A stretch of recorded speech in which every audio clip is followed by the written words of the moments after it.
Bismillahirrahmanirrahim. Assalamualaikum warahmatullahi wabarakatuh.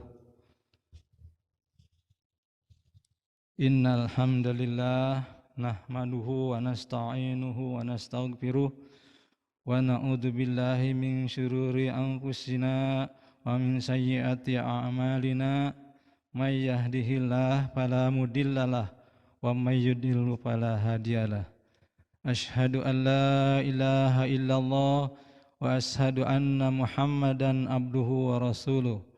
Allahumma shalli ala sayyidina Muhammadin wa ala alihi wa sahbihi ajma'in. Rabbi shrahli sadri wa yassirli amri wahlul 'uqdatam min lisani yafqahu qawli. Hadirin kaum muslimin wal muslimat yang berbahagia dimanapun Anda berada, pertama-tama marilah kita panjatkan puji syukur kehadirat Allah Subhanahu wa Ta'ala. Alhamdulillah, pada hari ini atau pagi ini kita masih diberi umur panjang oleh Allah Subhanahu wa Ta'ala sehingga bisa melaksanakan ibadat salat subuh walaupun di rumahnya masing-masing. Hari ini adalah merupakan hari ke-23 pada bulan suci Ramadan tahun ini. Alhamdulillah kita masih diberi kesempatan untuk insya Allah melaksanakan ibadat puasa bulan ini. Dan mudah-mudahan ibadah puasa yang telah kita laksanakan atau ibadah-ibadah yang lain yang juga selanjutnya mudah-mudahan kita diberi kekuatan untuk menyelesaikan kewajiban kita sampai dengan akhir Ramadan. Hadirin kaum muslimin yang berbahagia, salawat serta salam mudah-mudahan selalu Allah curahkan kepada Nabi kita Muhammad sallallahu alaihi wasallam, kepada keluarganya, kepada sahabatnya, dan tentunya kepada kita selaku umatnya yang selalu patuh dan taat kepada ajarannya sampai yaumul qiyamah. Hadirin yang berbahagia, pada kesempatan ini saya diberi kesempatan untuk ketiga kalinya oleh panitia Ramadan Masjid Riyadul Badi'ah yang insya Allah kultum pada pagi hari ini akan membawakan tema tentang 10 manfaat ujian atau musibah. Hadirin kaum muslimin yang berbahagia, setiap orang pasti diuji dalam hidupnya dengan musibah. Di antaranya seperti yang sekarang kita alami semua dengan COVID-19-nya. Namun tidak setiap orang yang mampu untuk memaknai setiap musibah yang telah dialaminya. Ada orang yang berhasil menjadi pribadi yang lebih sukses setelah menjalani ujian, ada pula orang yang hidupnya malah lebih terpuruk. Perbedaan yang terjadi dari orang yang sama-sama mengalami ujian ini adalah kemampuannya untuk memaknai musibah tersebut. Hadirin kaum muslimin yang berbahagia, ada 10 manfaat yang ditimpakan kepada kita mengenai musibah kepada manusia. Yang pertama, agar kembali kepada Allah Subhanahu wa Ta'ala. Allah menimpakan ujian kepada kita agar kita berdoa kepadanya, mengingatnya dan mendekatkan diri kepadanya. Karena barangkali tanpa sadar selama ini kita telah melalaikan Allah karena satu hal. Sedangkan Allah hendak melihat diri kita berdoa dan ingat kepadanya, lalu Dia menguji kita sehingga kita berucap, Ya Rabbi, Ya Rabbi.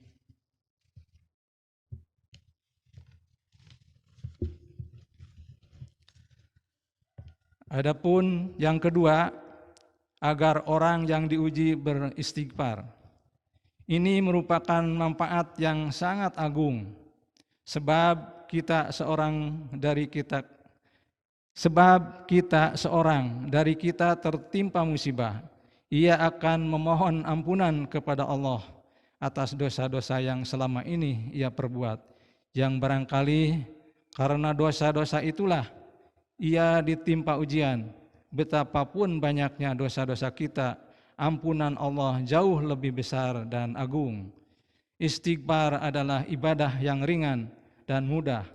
Ia tidak membutuhkan curahan harta benda ataupun kerja keras, bahkan ia hanya membebani kita dengan hati yang selalu bersyukur, lisan yang selalu berzikir, serta jiwa yang selalu bertaubat dan meminta ampunan kepada Allah Subhanahu wa taala. Allah Subhanahu wa taala berfirman, A'udzubillahi minasyaitonir rajim. Walladzina idza fa'alu fahisatan aw dzalamu anfusahum dzakarullahu fastaghfaru lidzunubihim wa may yaghfiru dzunuba illallah wa lam yusirru ala ma fa'alu wa hum ya'lamun, yang artinya, dan juga orang-orang yang apabila mengerjakan perbuatan keji atau menganiaya diri sendiri, mereka ingat akan Allah, lalu memohon ampunan terhadap dosa-dosa mereka, dan siapa lagi yang dapat mengampuni dosa selain dari Allah, dan mereka tidak meneruskan perbuatan kejinya itu, sedang mereka mengetahui. Quran Surat Al-Imran 135. Hadirin, yang ketiga, meninggikan kedudukan dan menjadikan seseorang siap melakukan kebaikan. Hal inilah yang pernah dialami Nabi Ibrahim alaihissalam. Beliau telah diuji Rabb-nya dengan beberapa kalimat, namun beliau menunaikannya dengan baik. Allah Subhanahu wa taala berfirman, A'udzubillahi minasyaitonirrajim. Wa iza btala Ibrahim Rabbuhu bikalimatin fa'atamahunna qala inni ja'iluka linnas imaman qala wa min dzurriyyati qala la yanalu ahdid dzalimin, yang artinya, dan ingatlah ketika Ibrahim diuji Tuhannya dengan beberapa kalimat perintah dan larangan, lalu Ibrahim menunaikannya. Allah berfirman, sesungguhnya aku akan menjadikanmu imam bagi seluruh manusia. Ibrahim berkata, dan saya mohon juga dari keturunanku. Allah berfirman, janjiku ini tidak mengenai orang yang zalim. Al-Baqarah 124. Para mufasir berbeda pendapat dengan mengenai maksud beberapa kalimat pada ayat tersebut. Sebagian dari mereka berpendapat bahwa beliau diuji dengan syariat Islam. Sebagian yang lain berpendapat bahwa maksudnya adalah ujian perintah untuk penyembelihan anaknya yang dicintai. Ada juga yang berpendapat bahwa maksudnya adalah ujian untuk menunaikan dan menyampaikan risalah. Sebagian yang lain berpendapat bahwa maksudnya adalah tentang sunnah-sunnah fitrah, yaitu dihitah dengan kapak ketika beliau berusia lanjut, mencukur bulu kemaluan, memotong kumis, memotong kuku, dan mencukur bulu ketiak. Pendapat terakhir inilah yang mendekati maksud yang benar. Wallahu a'lam bishawab. Meskipun demikian, Nabi Ibrahim alaihissalam telah melaksanakan dengan menunaikan ujian tersebut dengan sempurna. Allah Subhanahu wa taala berfirman, dan lembaran-lembaran Ibrahim yang selalu menyempurnakan janji. Quran An-Najm 37. Hadirin sekalian, yang keempat adalah merendahkan diri kepada Allah Subhanahu wa taala. Manfaat besar lainnya yang didapat orang yang diuji adalah ia banyak merendahkan diri kepada Allah Subhanahu wa taala.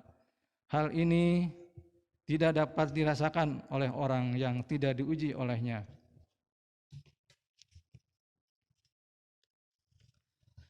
Hendaknya kita banyak belajar dari Nabi Ayub alaihissalam karena beliau telah disembuhkan oleh Allah Subhanahu wa taala lantaran kesabarannya yang tinggi selama bertahun-tahun. Allah Subhanahu wa taala berfirman, "Wa hud biyadika diksan fadrib bihi wala tahnas binna wajadnahu sabiran ni'mal abdu innahu awwab," yang artinya, dan ambillah dengan tanganmu seikat rumput, maka pukullah dengan itu, dan janganlah kamu melanggar sumpah. Sesungguhnya kami dapat dia Ayub seorang yang sabar. Dialah sebaik-baik hamba. Sesungguhnya dia amat taat kepada Tuhannya. Quran As-Sad ayat 44. Yang kelima, menampakkan siapa yang mencintai dan membenci. Saat terjadi musibah, kita akan mendapati banyak orang di sekeliling kita. Kala itu kita akan mendapati sebagian di antara mereka berlarian untuk mendatangkan dokter, sebagian yang lain mencari obat, dan sebagian lagi senantiasa berdoa kepada Allah dengan ikhlas agar Dia menyembuhkan kita. Musibah akan memudahkan kita untuk mengetahui siapa di antara orang-orang di sekeliling yang mencintai kita dengan tulus dan ikhlas, dan siapa di antara mereka yang busuk hatinya dan memendam rasa benci kepada kita.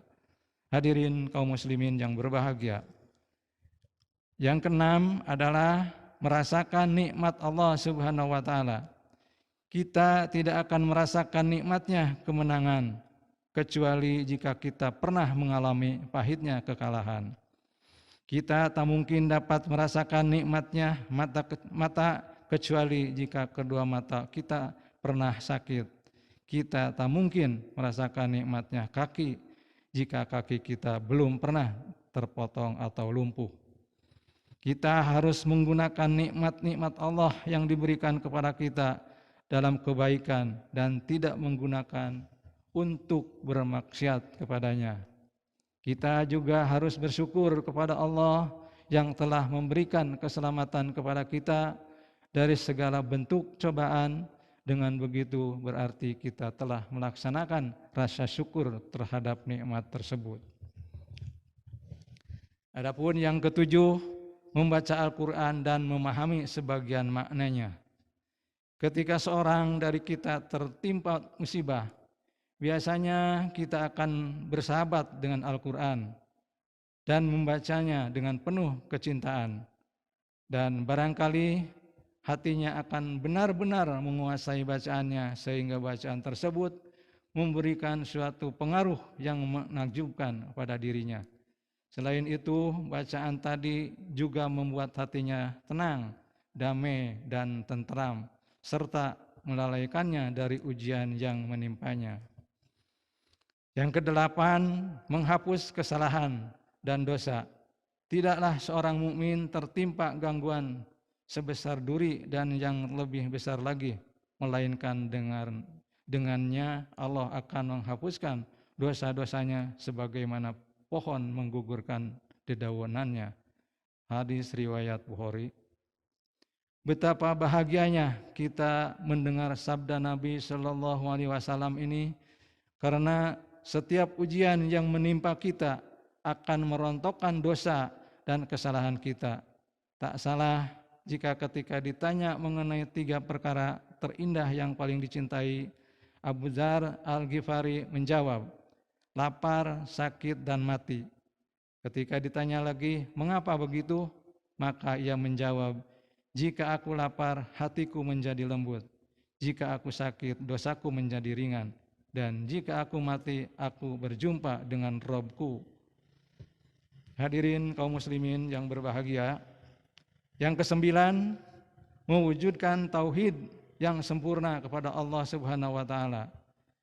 Ketika seorang dari kita terjangkit penyakit kronis, ia akan segera menuju kepada Allah dengan hati yang khusyuk dan berharap agar Allah menyembuhkannya penyakitnya.